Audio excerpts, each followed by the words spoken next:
Quiet, please.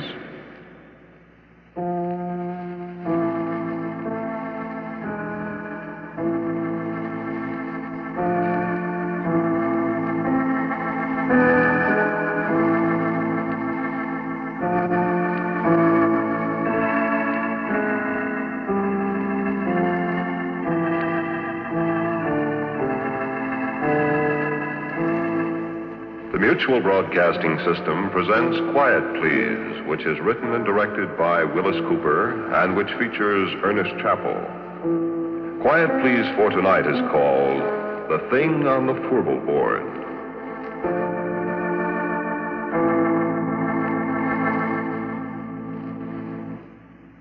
Me, I'm a roughneck.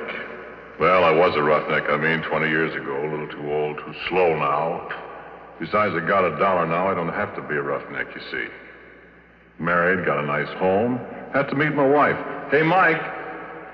Her name's Maxine, but she likes to be called Mike. Mike! I guess she's busy out in the kitchen someplace. Besides, she doesn't hear very well.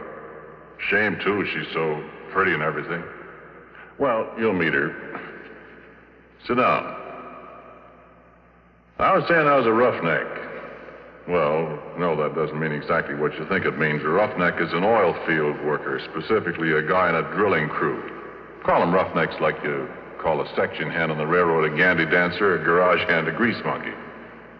Same time you work around a drilling crew for a while, you're going to be a roughneck in every sense of the word, boy. A derrick floor or a Fourble board's no place for a guy with a bow tie. Because when you have to fool around with drilling holes that go farther down the ground than it is from the top of Pike's Peak down to sea level, sure they do. The time I was a roughneck, we got this one well down to 7,313 feet. That was a record.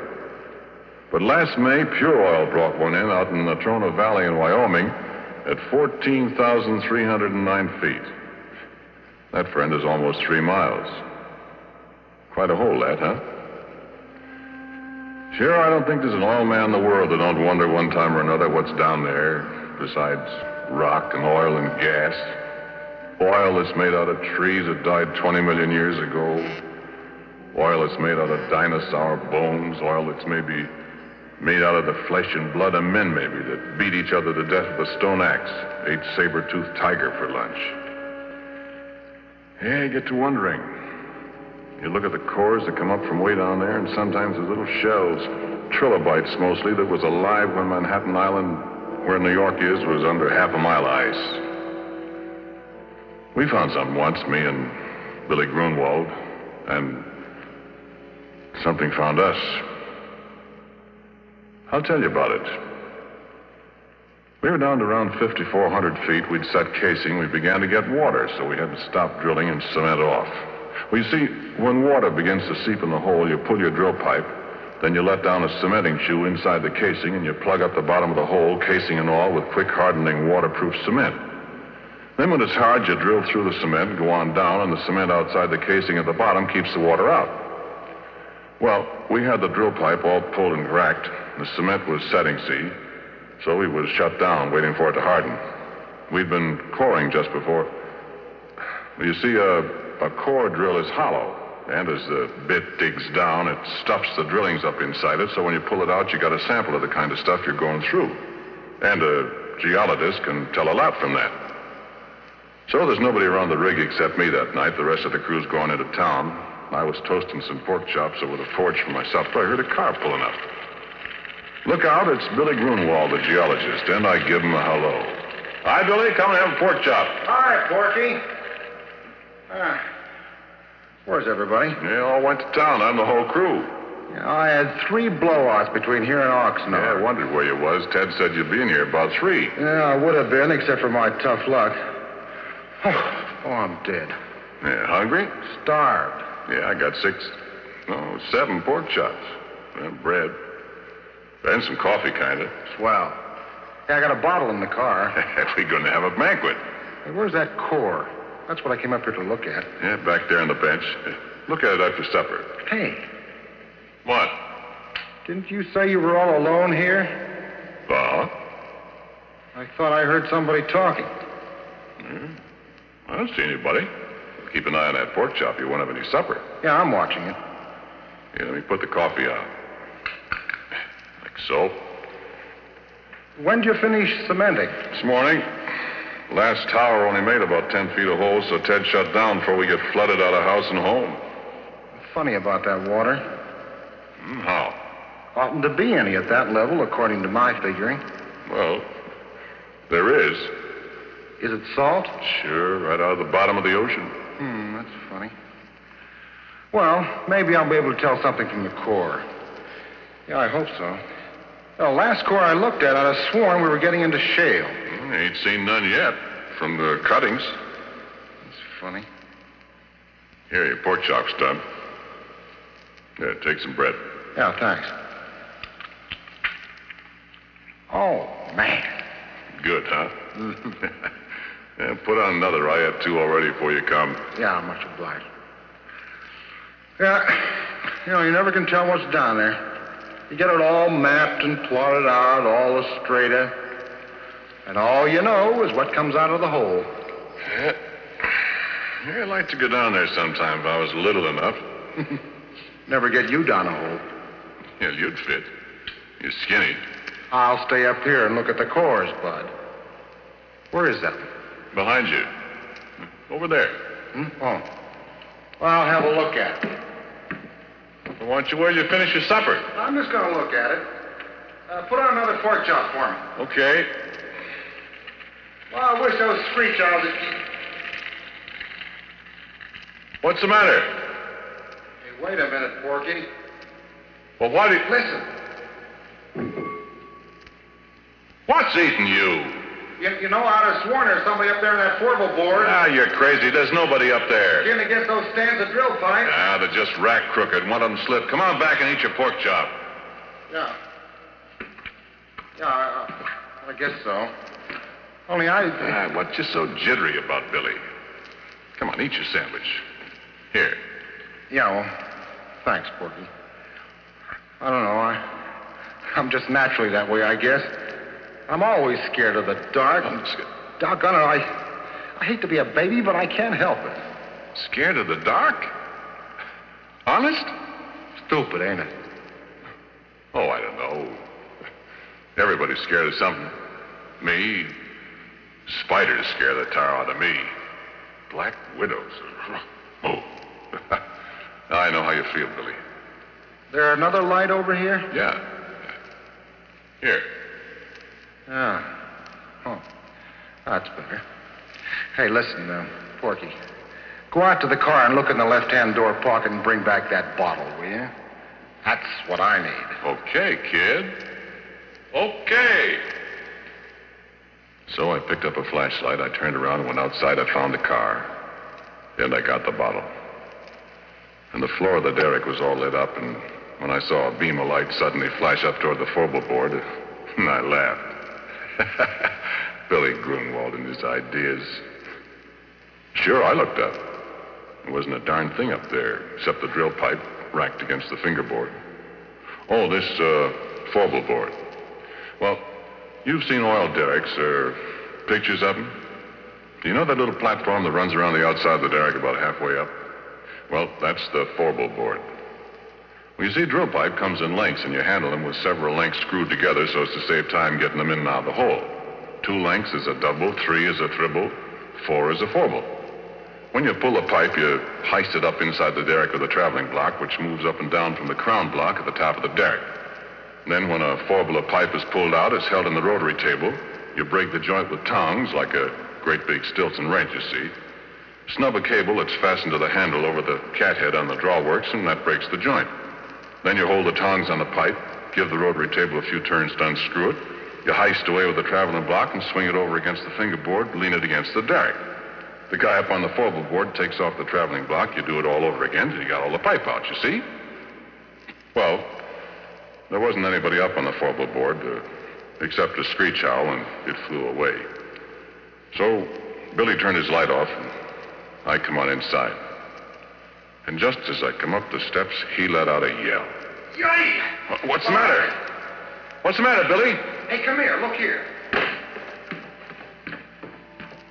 Well, what's it? Look, Porky. My... Where did you find that? Now listen, Porky, I give you my word. That was embedded in the core. Why, it couldn't be. I tell you it was. Look where I dug it out. Hey, you know what? That rock there comes from a mile underground. And it's been a mile underground for 1,000,000 years. And look at this. And I did look. And what he was holding was a gold ring. And it was all carved and filigreed just like jewelry. And there wasn't any kidding about it. It was real.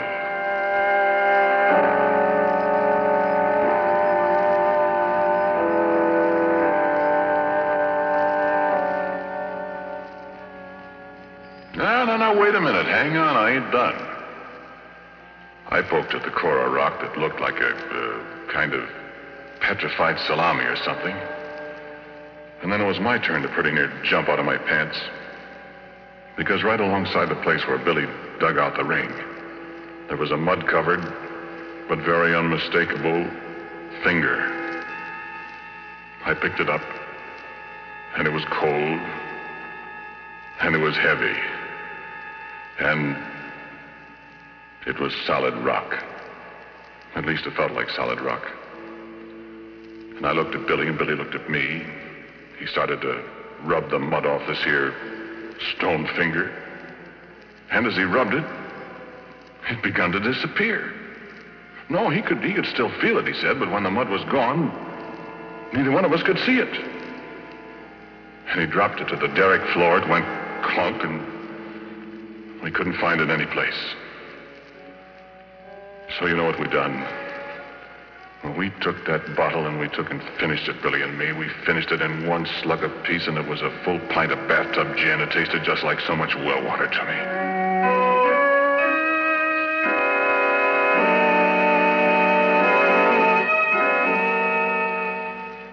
And then we sat down on the derrick floor and we looked at each other.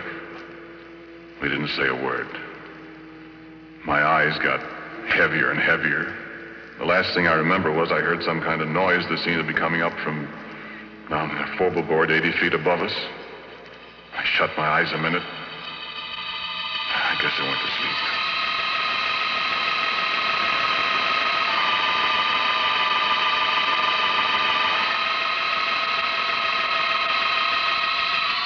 And I had awful dreams. Black Widow. Spiders crawling all over me with gold rings on their legs. Things I could hear, but I couldn't see, up on the Fourble board. Billy Grunwald climbing up the ladder outside the derrick in the moonlight. Faces looking at me, and I couldn't figure out who they were. Then I was waked up by a horrible scream. A crash alongside me that shook the whole derrick. I opened my eyes to see Billy Grunwald lying on the floor 2 feet away with a broken neck.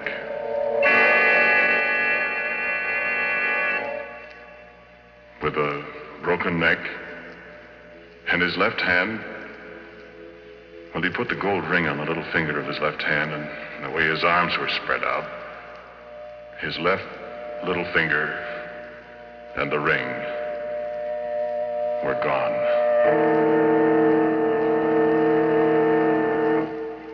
Well, friend, I got out of there. I run down to where Billy had left his car, and I got in. I stepped on the starter, and I couldn't get it to go, and then I remembered after I pretty near run down the battery that Billy had taken the key. I wasn't going up there and go through a dead man's clothes to get it. So I sat there in the car and shivered all by myself till daylight.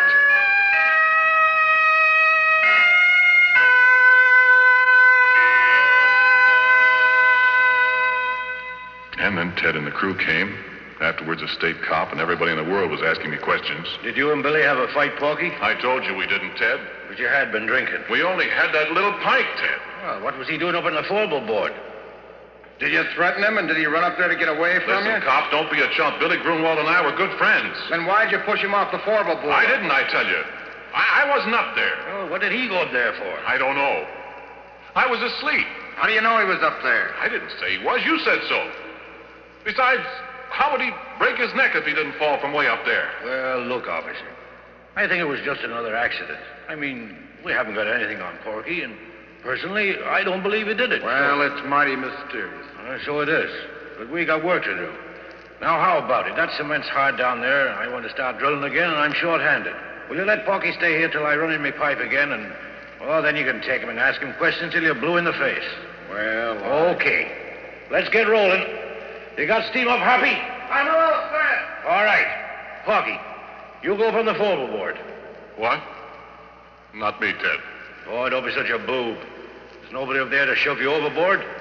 And you can put a safety line around you if you want to. And besides, you're getting paid to do what you're told. I've lost too much time already. Come on, get going.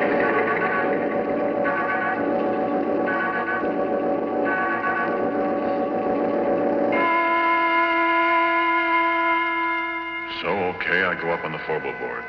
And you can bet I took a good gander around before I did anything else. Now I couldn't see a thing. So I signaled to the driller to let down the traveling block, and he did. Came sailing down from up above. I was just reaching for it to pick up the first Fourble of drill pipe. Gave a big jerk, and the cable broke. It dropped and nearly pulled me off the Fourble board. And it landed right on top of Ted. And if you have any idea what a guy looks like after 2 tons of metal land on him from 80 feet up, yeah, you keep your ideas to yourself.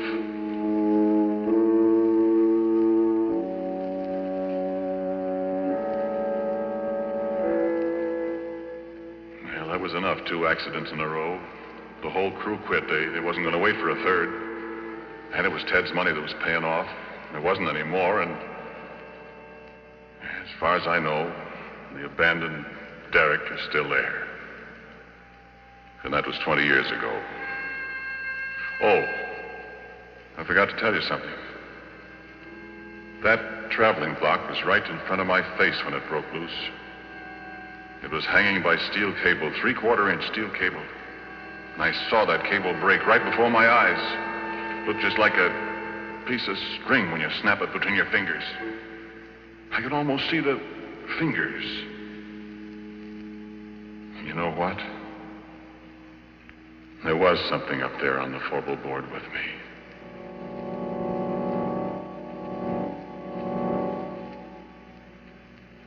And so a couple of days later I came back. I don't know if there's anything in the world as desolate, as dismal, as dead-looking as an abandoned oil well rig. There it stands like a skeleton off on a deserted side road and the bare yellow hills surrounding it, and it's the deadest thing you ever saw. I sat in my car for a long time looking at it. Everything was just the way we left it. I looked in at the floor. The smashed traveling block was there alongside the rotary table. There was a little mutter of steam from the boiler. That was all. Then I heard a tinkle of something as it hit the ground alongside me. I looked around. There wasn't a soul in sight.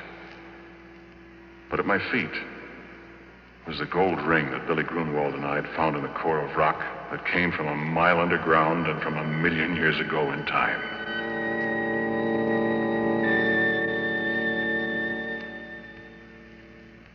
And I heard a little sound. The sound of a kid crying. And there wasn't any kid up there. And I heard it again, and it came from above my head, and I took out my revolver. I loaded it carefully. I started up the ladder to the Fourble board. No, there wasn't anything up there, nothing I could see. There was a voice crying. The voice of a little kid. And then there was a movement behind the rack of drill pipes, and I saw the pipe move, and I yelled, "Come out of there, whoever you are! Come out or I'll start shooting!" And the stand of pipe shivered, and I thought, what can it be that can handle that heavy pipe like jack straws? And then there was a crash.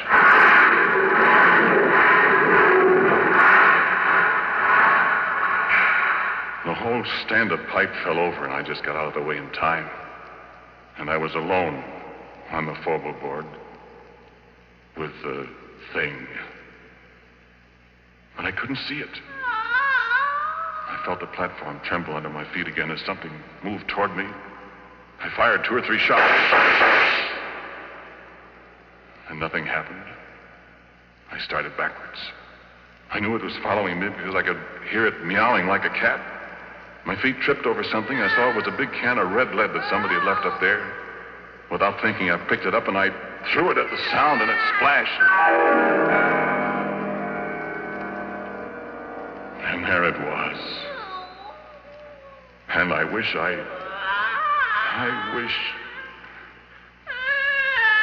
the face of a little girl, frightened, crying with hunger and terror.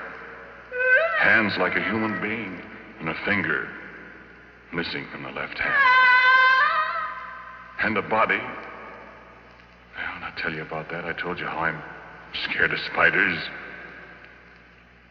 But I knew where it came from. It had come from the bowels of the earth, come riding up on the drill pipe as we yanked it out of the well. Come to an alien world and was lost.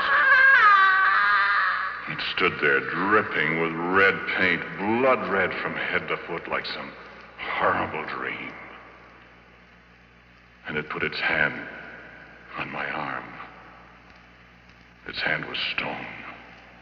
Living, moving stone. And it looked into my eyes and mewed like a lost kitten.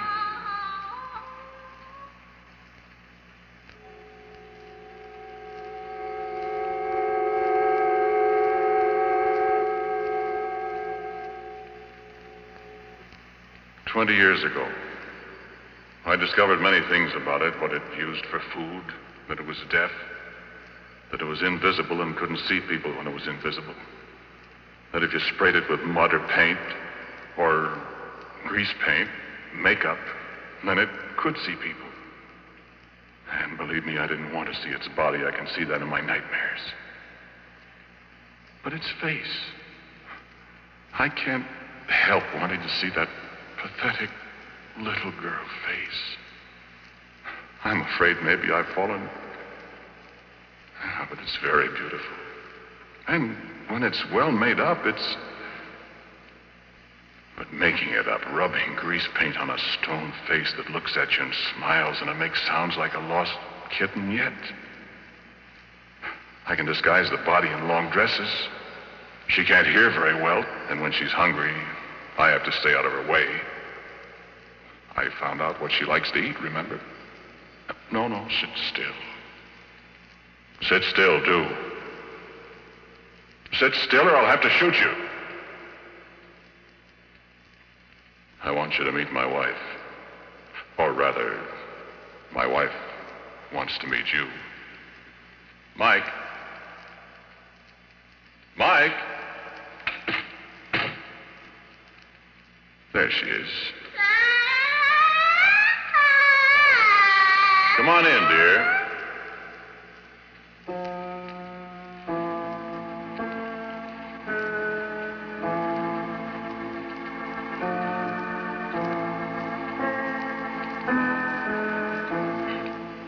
The title of tonight's Quiet Please story is The Thing on the Fourble Board. It was written and directed by Willis Cooper and featured Ernest Chappell. And Dan Sutter played Billy Grunwald. Pat O'Malley was Ted. And Cecil Roy was also a member of the cast. As usual, music for Quiet Please is played by Albert Berman. Sound by our good friend Albert April. Now, for a word about next week, here is our writer-director, Willis Cooper. Well, I'm reasonably sure that all the characters in tonight's stories were completely fictional. At least I, for one, hope so. Next week, the story is called Presto Changeo, I'm sure.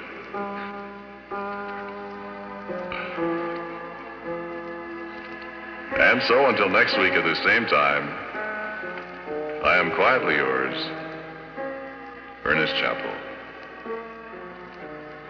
This program was heard in Canada through the facilities of the Canadian Broadcasting Corporation. This is the Mutual Broadcasting System.